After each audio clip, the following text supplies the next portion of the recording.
Okay. We're in. Turn this on silent before my fucking phone goes off. Mallory always manages to text me while we're doing video and I hear ping. Well, read it. Ping. No, she wasn't texting me then, but in the videos, like I'll be watching them and I'll hear ping. Oh yeah, that's when she was texting. I'd read them. My text That'll messages? teach her. She'll stop.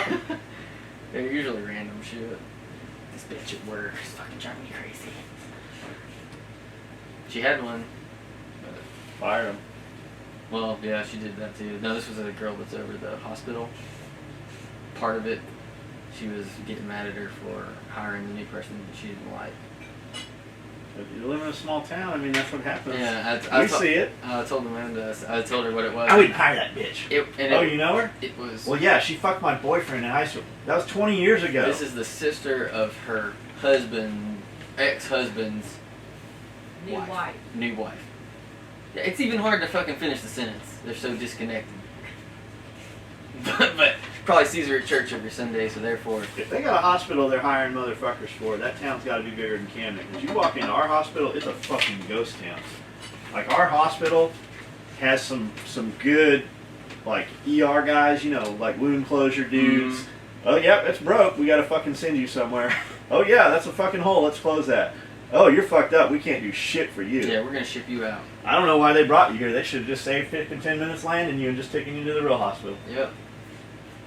They do Band-Aid stations. We got a doc. We got an ER doc that drives from Nashville, and we got an ER doc that drives from Fort Campbell. Like, that's our two fucking doctors. Like, they're not local. They don't live here.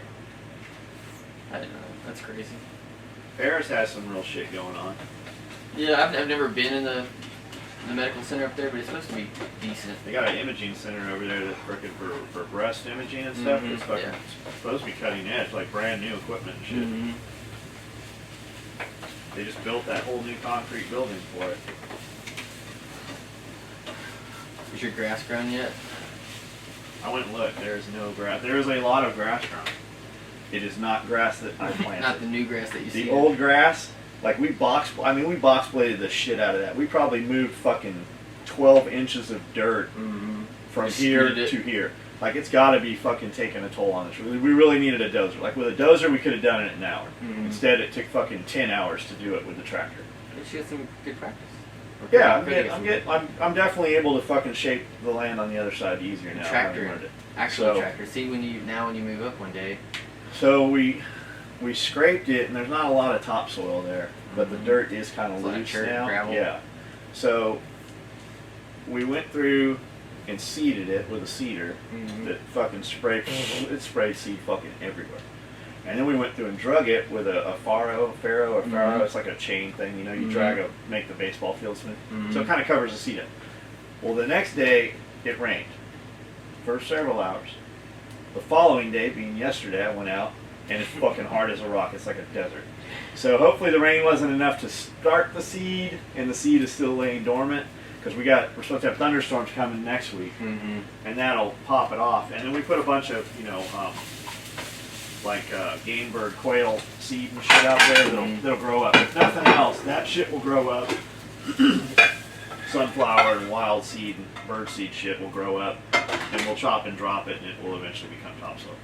But really looking at it yesterday, what Cody was saying and what I think to be the case, we need to come out there with a tiller now, because we kind of have it level, and till it, because there's like a bunch, there's fucking big hard areas.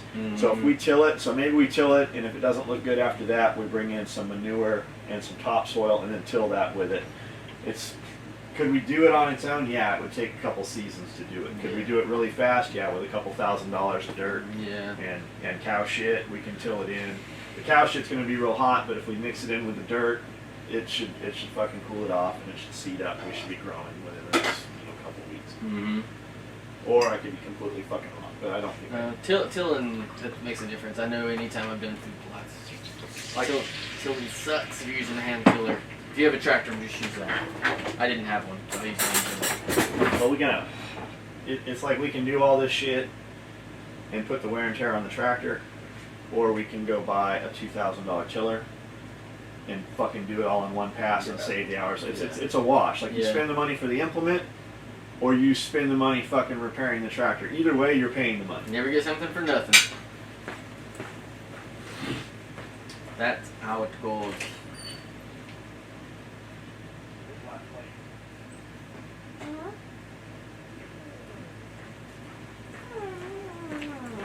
But it does. I mean, even raw dirt right now, it looks fucking better than it did. It's level. I've got a The taper. pictures, it looked a lot better. I've got a taper, so all that water is no longer going to rush down the hill and erode the hill and wash the drive out. Mhm. It tapers into the woods, and it's got a taper in kind of 4 directions. It's pretty flat on It's not the gonna top. create a lane just in one area. Yeah, it's not, and it's not going to fucking rush it enough. And once Mhm. we've got something growing, it'll take care of all of that. Yeah. And we've still got it still comes where the animals are, comes up to the area we were working, and then it comes up 2 more times in 2 more little terraces, and we have a lot of shade there, so we can plant. And there's a lot of vegetation. There's fucking years worth of leaf litter and shit. We're gonna there. have our own grassy knoll. It is like you have a grassy knoll, but there's enough shade that you could plant fucking vegetables and shit up there, and not have them fry from the sun. That term just amuses me, grassy knoll. I don't know. I think it's Ace Ventura said it. From up there, Grassy knoll. from up there, you could shoot past the building all the way To the woods. to the back of the Yeah. property, and that'd be your longest shot right there. Mm-hmm. Yeah, that's junkyards. And if you were out there on a weekend, you're the only one out there. I mean, you could safely take that. I mean, you wouldn't want to deal with something in the building, Yeah. but plus, if you motherfuckers shoot through my building, it's gonna be the end of you. You're sitting in the office one day and you're. I'm not even talking about me. Cring, I'm not just even talking about I'm not even talking about me being there. Yeah. I'm talking about me coming in one day and there's water on the floor in the building. There's some fucking new bullet holes in the ceiling. Hey, when it's completely dark in here and it's sunny outside, I see a beam of light coming through the wall. Yeah, that'd probably be no good. That beam of light tracks straight to the other part of the wall, and there's a slug lodged in there. I kind of feel like that was a. We had a customer who works for Tough Door, and he buys a lot of stuff. He's been a customer for a long time. I see his Tough Door in his signature line a lot, and I didn't really pay attention to what he did. And he said, "Hey, I got a friend that does hidden compartments in vehicles, and I want to hook you up with him and have him do something for you. And you're the dude that could definitely help him advertise, and it's just immaculate quality." And I said, "What exactly does he do? And what is tough?" He said, "I'll come down and bring some door frames, and you and your employees can kick some doors in and test out your skills at door kicking, and then we'll fix them up and make them kick-proof." Huh. He said, "It'll be a good time. We can video it." And I said, "What exactly does your buddy do? What do you do?" Because I had heard, and I don't know the legalities of it, but a hidden compartment in a vehicle, I had heard was illegal because of drug trade stuff. Oh. And he said, "Well, he makes compartments for, a gun. You can put your gun away when you're at the airport or whatever. Put your Hublot in there, just, whatever it is." Mm-hmm. So I don't know the legalities on that, but if he's offering it as a business, I'm sure he knows the ins and outs. Yeah, of it. found But I the said, the loophole. Tough Door thing interests me.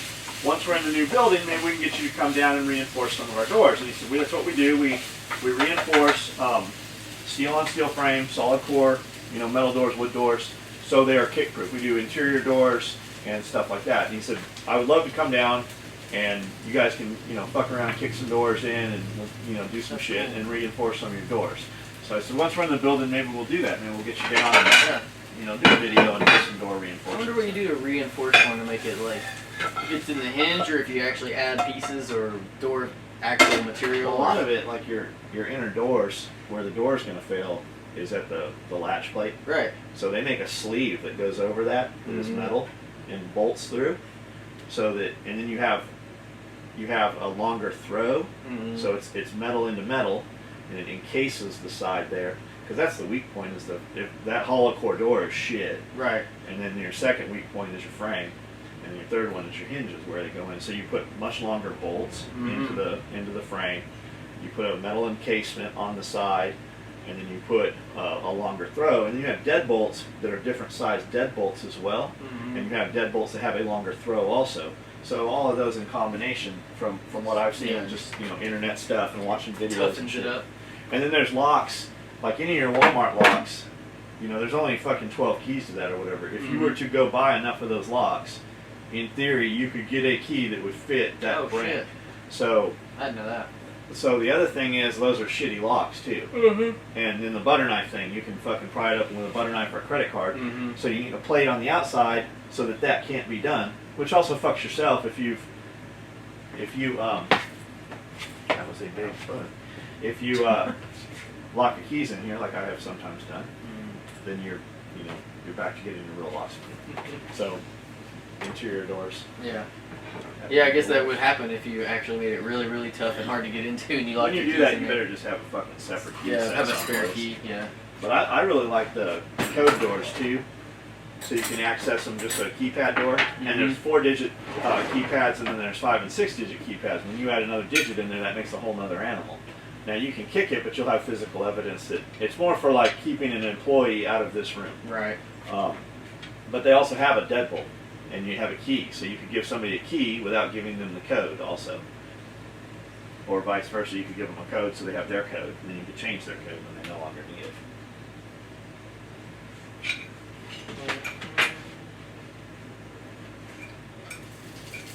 So we have the floor sealer guys come today in 30 minutes.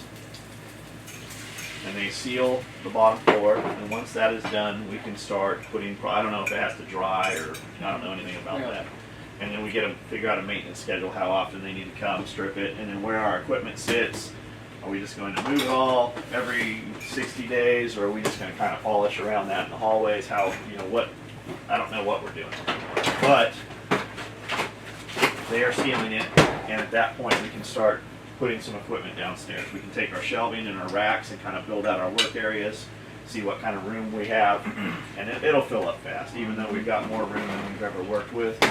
It's like the backpack thing you said. The bigger the backpack you get, the more full it'll be. Yeah, that's true. So I'm gonna go in and kind of build out my work area, and we'll build out a couple other areas and kind of have a place to. We'll start putting our extra boxes, our postage boxes over there, and start putting extra inventory so that you guys can have that pick and pull area you guys were talking about, kind of get it set up so that, because we got a lot of extra inventory that we're walking around here, so if we can take it and put it in nothing else, just put it in bins over there and kind of define those areas. Just begin the actual process of Yeah, having a just warehouse. so that when we're there, we can pull from there without having to come back here. And when it's time to move, we can just take this and combine it over there. You'll have more room, and you'll have more shelf, and just more area. And we'll see, do we want to hang them like we're doing, some hung, some in bins, how are we going to do it? So we got a lot of room for shelves, and it'll give us a lot of place to put shit. And take just the shit we need, and the rest of the shit can sit here until we figure out what we're going to do with it, get rid of some of it, combine it, hide it, whatever it is. Dig a hole and bury it.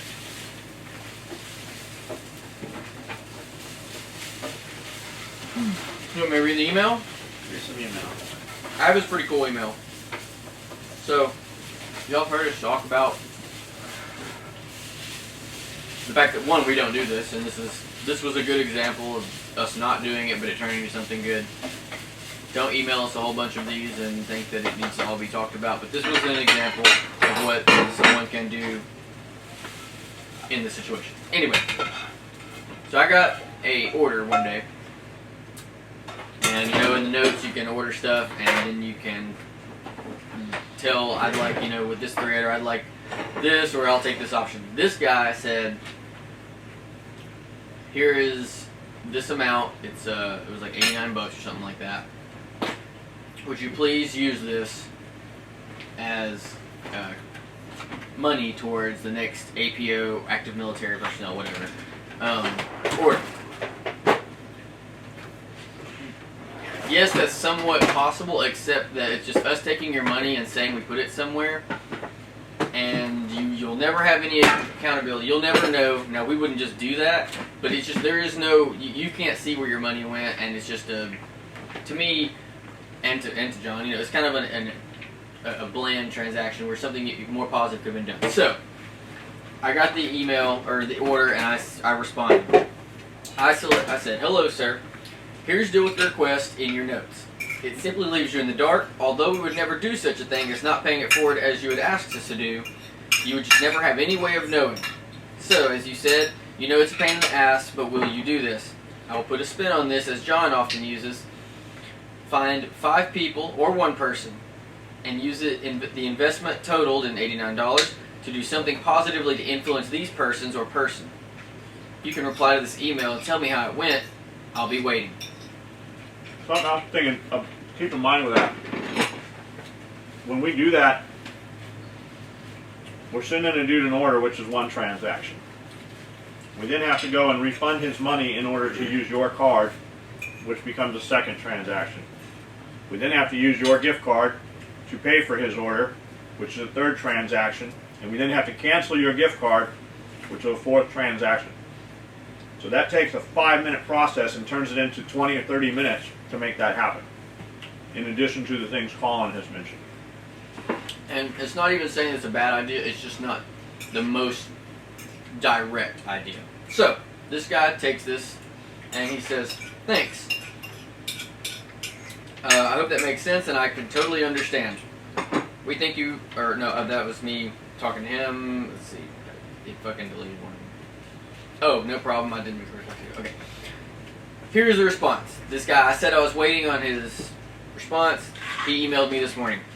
He said, okay, I've thought long and hard on what I can do. One of the things I've come up with was to help needy kids with school supplies. I came from a broken home and had to drop out of school in the 9th grade to get a job and support myself after my mom remarried.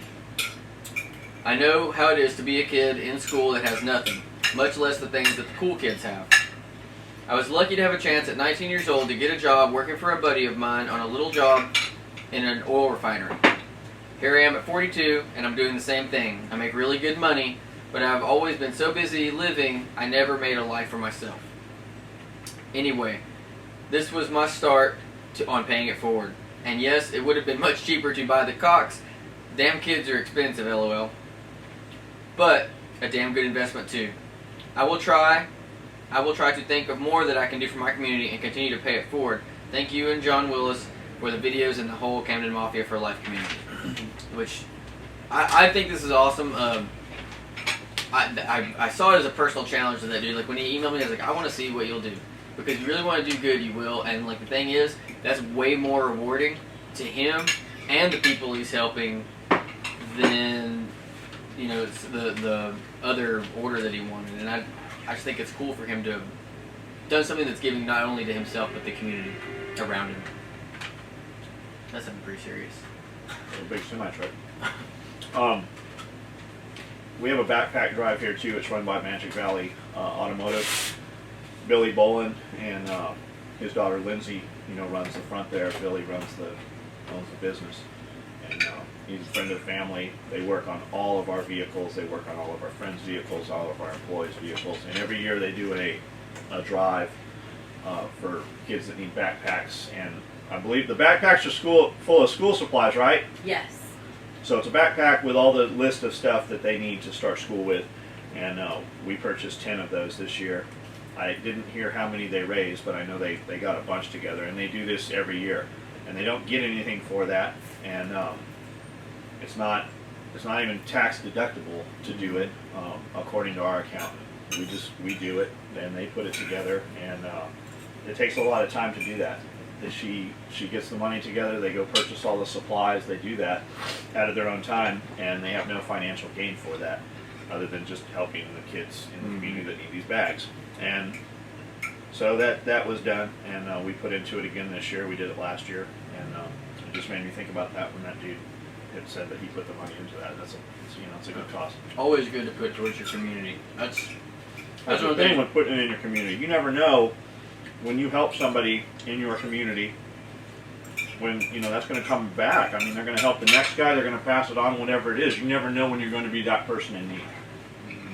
And there's accountability to it. You hand somebody some money that's around you. You know what they did with it. You know where it went and how it was used. And maybe that's the foothold they need to climb out of that hole, or whatever it is they're doing. Yeah.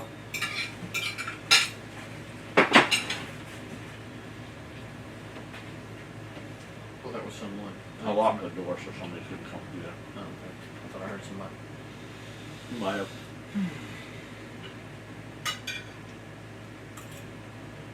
Well, We got all that resupply of swinning yesterday. I'm doing swinging orders right now. They are going. I have a feeling that there are a lot. I didn't look at what of the swinny sold, but the sales yesterday were elevated greatly. So I'm assuming that it is a lot of that product. There was a good amount. Just a lot of regular sales too. She brought me a good stack this morning. Thanks, Amanda. I don't know what did it because it's not a payday weekend, or it's not payday. We don't have any sale running. We didn't really generate any jump in anything on Facebook. It's just July is that low time of this industry's year, and when I heard the numbers we did, I was fucking completely just amazed at the amount of sales we did, especially in the low time. So from now, it will climb all the way to Christmas, and then January, and it will kind of plateau up until around summer, and then it'll come down a little bit.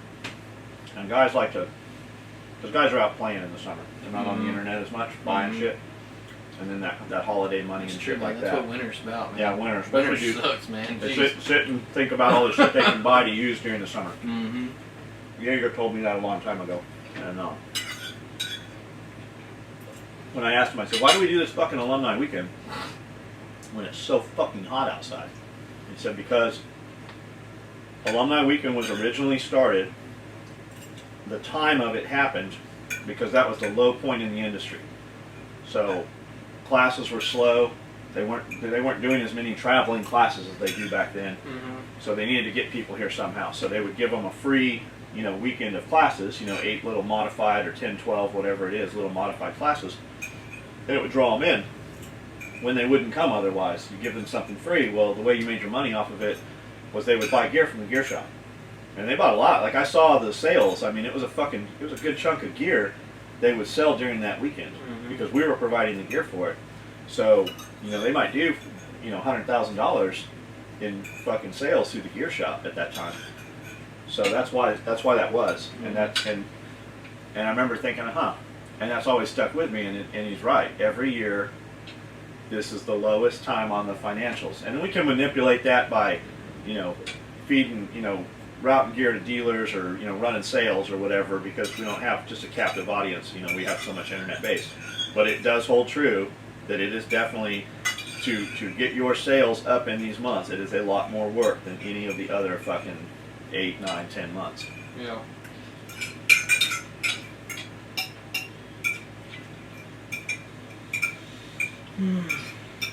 Eggs are lasting forever. Mine too. What'd you put? Coleslaw. Well, that Asian slaw. Because it makes it like because it's eggs and rice and Asian stuff with soy sauce. It makes it like fried rice. There's nothing bad in there. No, I didn't. Yeah, no, It's not cabbage and kale, and the only thing missing is like Brussels sprouts and water chestnuts. Some frog legs and some chicken wings. Oh, that is not in there. Don't do that. Yeah, some shithead left it outside, huh? Imagine that. I'll grab that.